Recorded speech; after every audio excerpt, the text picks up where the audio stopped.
All right, moving right along, guys, and now it's step 8, building security.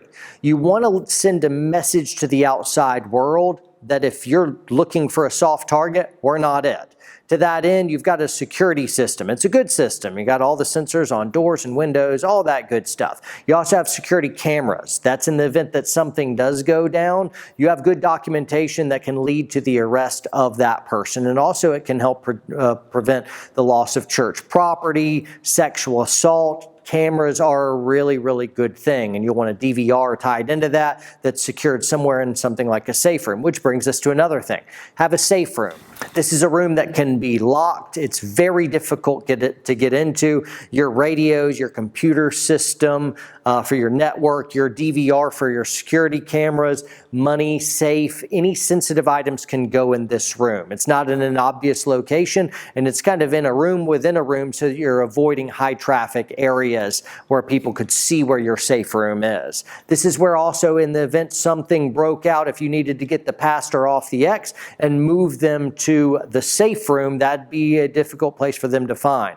Hopefully you have reinforced walls, and that's just the security guy in me of like, I want a bulletproof bunker. That's not realistic. But anyway, having a safe room can be a real good idea. All right, we got to talk about child's area now. During times of assembly, you want to make sure all the different doors are locked and shut, and there's just one way in and one way out.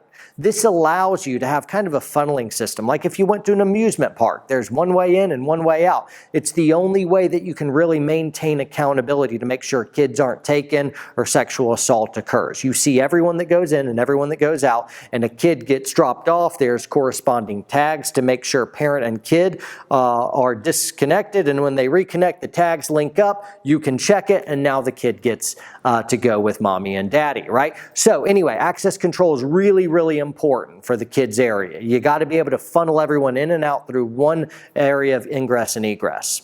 For the church during hours of assembly, really you want to do something of the same thing, but you don't have to necessarily just have one entrance and exit, especially if you got a really big campus. But try to reduce the doors that are open so that you have to come in the front door and the side door. It's one of those two, or front, side, rear.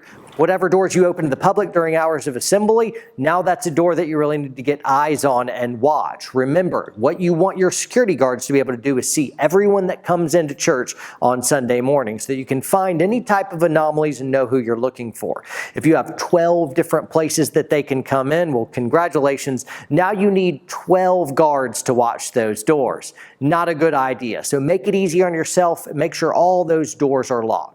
Now, for building security during times of non-assembly, the same holds true as we did with the kids area. There's one way in and one way out. All the doors and windows should be locked constantly, except for maybe the door by the church administrative offices. So a secretary is able to buzz you in and buzz you out, and that's the only way you can get in. No one can just come into church at any time, at any place. It's just not safe and secure. You want people, of course, come on, but you'll come through that one door, the church administrative offices, and the secretary is in some place where he or she can see you from the outside, but you can't see them, can go ahead and do a little quick assessment on you and gain access. Now, this is also why you want everyone to have a general culture of security, because if whatever that receptionist is watching people come in and out, you want them to know what threat indicators to look at, because basically if they're just buzzing everyone in without any problem at all, now you're allowing all kinds of people to just walk in. So you want to have them trained up enough to know what to look for,